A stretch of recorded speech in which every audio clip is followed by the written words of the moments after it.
Welcome to మన TV. రాష్ట్రంలోని అర్హులైన జర్నలిస్టులందరికీ అక్రిడేషన్ కార్డుతో సంబంధం లేకుండా ఇళ్ల స్థలాలు కేటాయించి ఇల్లు నిర్మించి ఇవ్వాలని ఏపీజేఎఫ్ రాష్ట్ర ఉపాధ్యక్షులు ఎమ్మిగ్నూరు శాశ్వత అధ్యక్షులు KMD Farooq, working president Nagaraju, job union అధ్యక్షులు అబ్దుల్ రజాక్లు డిమాండ్ చేశారు. ఏపీజేఎఫ్ రాష్ట్ర వ్యవస్థాపక అధ్యక్షులు కృష్ణాంజనేయులు మాట్లాడుతూ రాష్ట్ర ప్రధాన కార్యదర్శి వంశీకృష్ణ, జిల్లా అధ్యక్షుడు రామకృష్ణ, ప్రధాన కార్యదర్శి సాయికుమార్ నాయుడు ఆదేశాల మేరకు ఏపీజేఎఫ్ యూనియన్ ఆధ్వర్యంలో మంగళవారం తహసీల్దార్ కార్యాలయం ముందు ధర్నా నిర్వహించారు. జర్నలిస్ట్ సమస్యలను రాష్ట్ర ప్రభుత్వం దృష్టికి తీసుకెళ్లి జిల్లా అధికారుల సహకారంతో జర్నలిస్టుల సమస్యల పరిష్కారానికి కృషి చేయాలని తహసీల్దార్ కె ఆంజనేయులకు వినతిపత్రం అందజేశారు. జర్నలిస్ట్ సమస్యలపై ప్రభుత్వానికి ఎంత ఉదాసీనత ఎందుకు? మా సమస్యలు పరిష్కరించే దిశలో మేము ఆంధ్రప్రదేశ్ జర్నలిస్ట్ ఫోరం ఏపీజేఎఫ్ ఆధ్వర్యంలో పోరాటాలు దిగుతాము. ఈ పోరాటాలు ఇంతటితో సాగదు, నిరంతర పోరాటాలు కొనసాగిస్తాము. మళ్ళీ ఇక్కడ ఉన్న జర్నలిస్టులకు కానీ, రాష్ట్రంలో కానీ, జిల్లాలో కానీ పనిచేసే ప్రతి ఒక్కరికి, వర్కింగ్ జర్నలిస్టులకు అందరికీ ఇళ్ల స్థలాలు ఇచ్చి వాళ్ళకి ఇల్లు కట్టించే విధంగా ఆంధ్రప్రదేశ్ జర్నలిస్ట్ ఫోరము మేము డిమాండ్ చేస్తున్నాము. అట్లే వైద్యం, విద్యలో చాలా వరకు ప్రైవేట్ స్కూళ్ళు ఉన్నాయి. మన జర్నలిస్ట్ పిల్లలు ప్రైవేట్ స్కూల్కి తీసుకుని పోతే 50,000 ఇవ్వండి, 1,00,000 ఇవ్వండి అంటే మేము సమాజంలో పాత్రికేయ వ్యవస్థ అనే కోర్టు టెస్టెడ్ అని వాళ్ళకి ఆ విద్యా సంస్థల వారికి కొద్దిగా జ్ఞానం లేదు. వాళ్ళే ప్రభుత్వం అధికారులకి ఉన్నత విద్యకు సంబంధించిన అధికారులతో వాళ్ళు ఆలోచింపడి ఈరోజు విద్యా వ్యవస్థను కారణాజే విధంగా అధిక ఫీజులు వసూలు చేసి విద్యార్థుల తల్లిదండ్రుల జీవితాలతో చెలగటపడుతున్నారు. వాళ్ళ మా జర్నలిస్ట్ పిల్లలకు కూడా ఉచితంగా విద్య అందించాలని చెప్పి ఈ సందర్భంగా మేము ప్రభుత్వాన్ని డిమాండ్ చేస్తున్నాము. ముఖ్యంగా వాళ్ళు అక్రిడేషన్లు వాడుకున్న తర్వాత అందరికీ అక్రిడేషన్లు ఇవ్వండి. వర్కింగ్ జర్నలిస్టులు ఎంతమంది ఉన్నారు రాష్ట్రంలో అది ఫస్ట్ మీరు సర్వే చేయండి. అంతేకాకుండా జర్నలిస్టులకు మెలికలు పెట్టి వాళ్ళ అక్రిడేషన్లు ఇవ్వడంలో వాళ్ళకి మెలికలు పెట్టి అది ఉండకూడదు, ఇది ఉండకూడదు, మళ్ళీ ఏదో జిఎస్టీ తీసుకుంటారా అండి. ఎందుకు జిఎస్టీ కావాలి? అక్రిడేషన్ పాత్రికేయులు ఆల్రెడీ కేంద్ర ప్రభుత్వం మంజూరు చేసింది. పాత్రికేయులకు అక్రిడేషన్లు మంజూరు చేయాలని చెప్పి నిబంధనలు ఉన్నాయి. గతంలో ముఖ్యమంత్రిగా ఉన్న ఎన్టీ రామారావు గారు ఆ రోజు పనిచేసే జర్నలిస్టులకు 5 సెంట్ల స్థలము, మళ్ళీ 2 ఎకరాలు భూమిని, అలాగే మనకు ఉచిత ప్రయాణ సౌకర్యాన్ని కలిగించిన మన మాజీ ముఖ్యమంత్రి తెలుగుదేశం పార్టీ వ్యవస్థాపకులు మాకు ఒక జీవో తెచ్చుకుని వచ్చారు. మళ్ళీ ఆ జీవో రామారావు వెళ్ళిన తర్వాత ఒక 15 సంవత్సరాలు కొనసాగాయి. మరి రాను జర్నలిస్టుల పట్ల ప్రభుత్వం చిత్తశుద్ధి లేకుండా ఇష్టానుసారంగా మనలపై భౌతిక దాడులు అంటారు దీన్ని. జర్నలిస్టుల సమస్యలు ఏ ప్రభుత్వం పట్టించుకుంటుంది? మన జర్నలిస్టుకి ఇంత అన్యాయం జరుగుతుంటే, ఎక్కడైనా దాడులు జరుగుతుంటే, ఎక్కడైనా కేసులు నమోదయ్యాయా? అలా ఈ జర్నలిస్టుల పాత్ర కీలకంగా ఉన్నప్పుడు మన ప్రభుత్వము జర్నలిస్టుల పట్ల ఎందుకు మొండిగా వివరిస్తుందో మనకి సమాధానం చెప్పాల్సి ఉంది. మళ్ళీ గత ప్రభుత్వ హయాంలో చాలామందికి అక్రిడేషన్లు మంజూరు చేయడం జరిగింది. మళ్ళీ ఆ అక్రిడేషన్లతో చాలామందికి ఇళ్ల స్థలాలు కూడా వచ్చాయి. మన ప్రస్తుతము వైఎస్ఆర్ ప్రభుత్వంలో ఎన్నికల ముందు 4.5 ఏళ్ళు బాగా వాడుకుని ఎన్నికల ముందు 5 నెలలు ఉన్నాయి ఎన్నికలు అనగా మళ్ళీ కొత్తగా ఏదో మేము పథకాలు జర్నలిస్టుగా ఇచ్చి ఉద్ధరిస్తున్నామని చెప్పి ఈరోజు ప్రభుత్వము జర్నలిస్టులకు ఇళ్ల స్థలాలు కేటాయింపు అని ఒక ప్రకటన. ఆ ప్రకటనలో మన నిబంధనలు అక్రిడేషన్లు ఉండాలా. మీరు అక్రిడేషన్లు ఎంతమందికి ఇచ్చినారు? ఎన్ని పత్రికలు ఉన్నాయి? ఎన్ని మీడియా ఛానల్స్ ఉన్నాయి? మీరు కేవలము అందరూ మీ సమస్యకు మీ రాజకీయ నాయకుల మీటింగ్లకు మేమంతా పబ్లిసిటీ ఇవ్వాలా.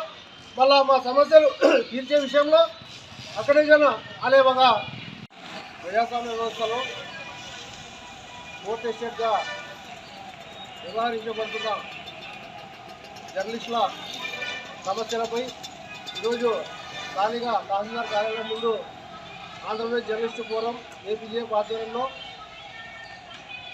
ధర్నా చేయడం జరిగింది.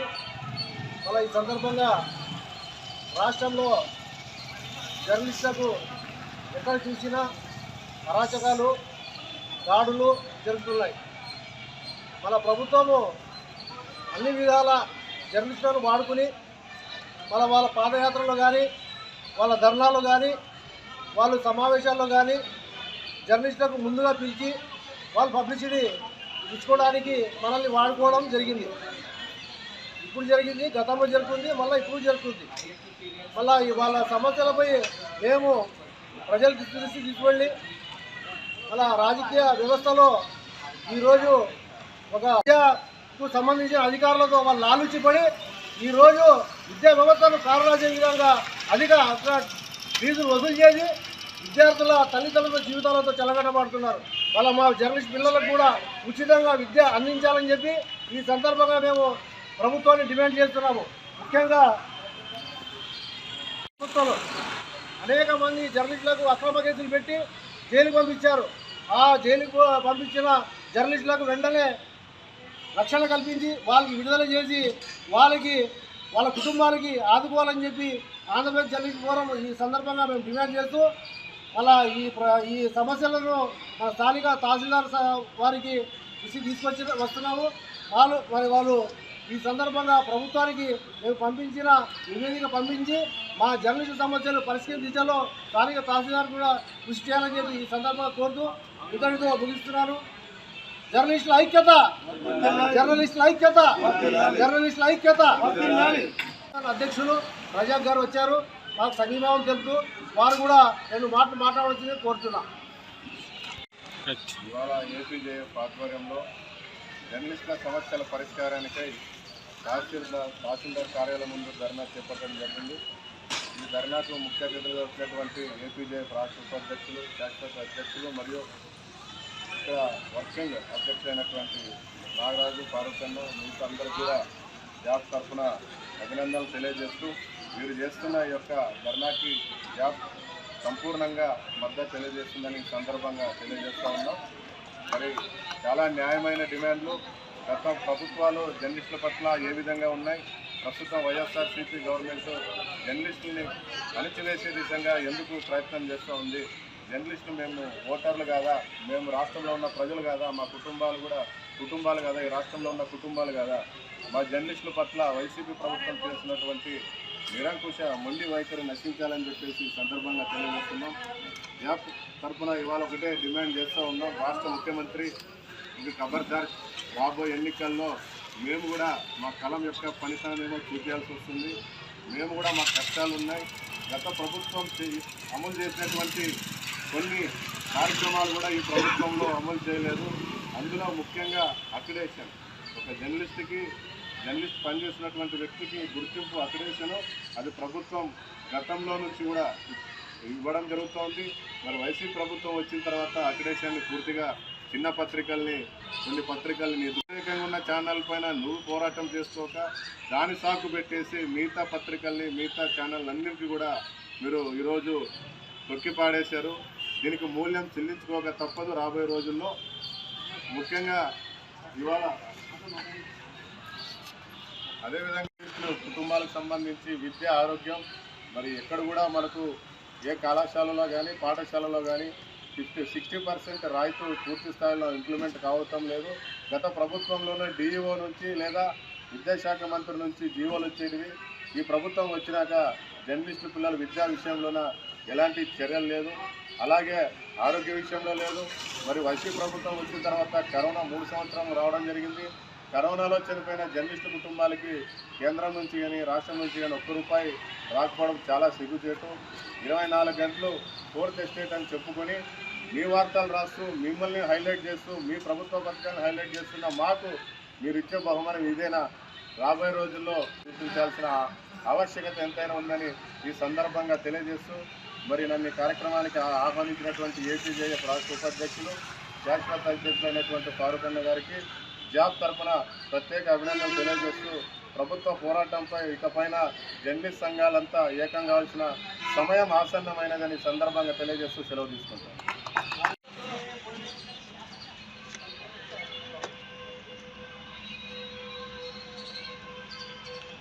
రాష్ట్ర ప్రజానికానికి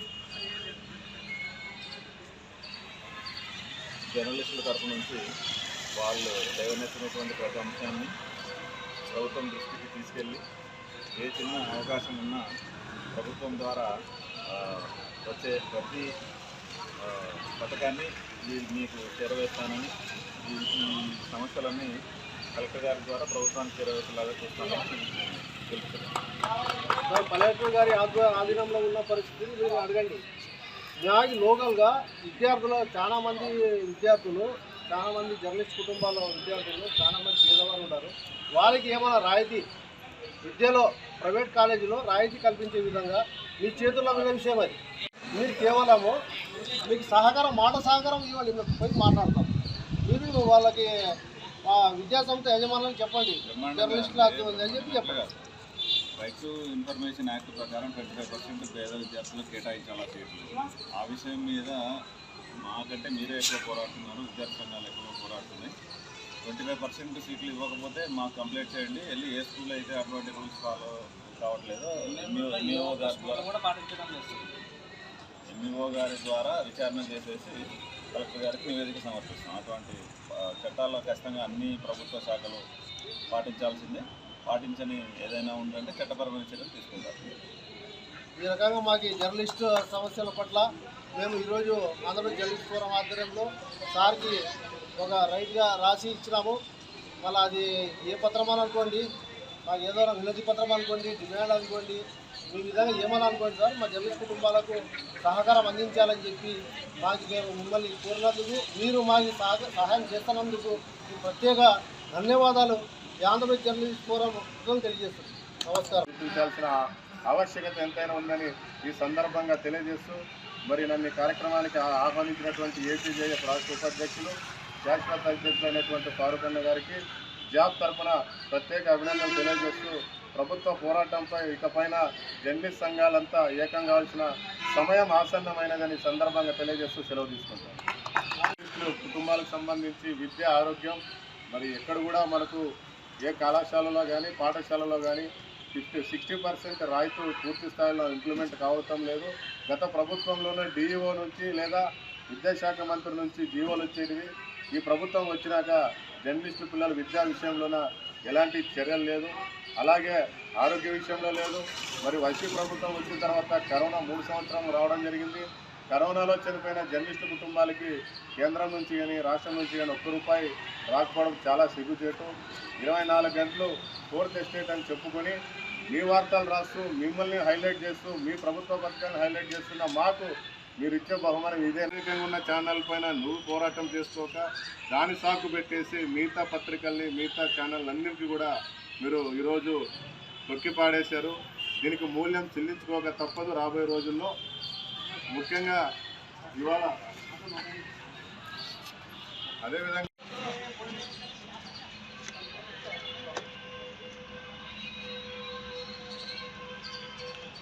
రాష్ట్ర ప్రజానికానికి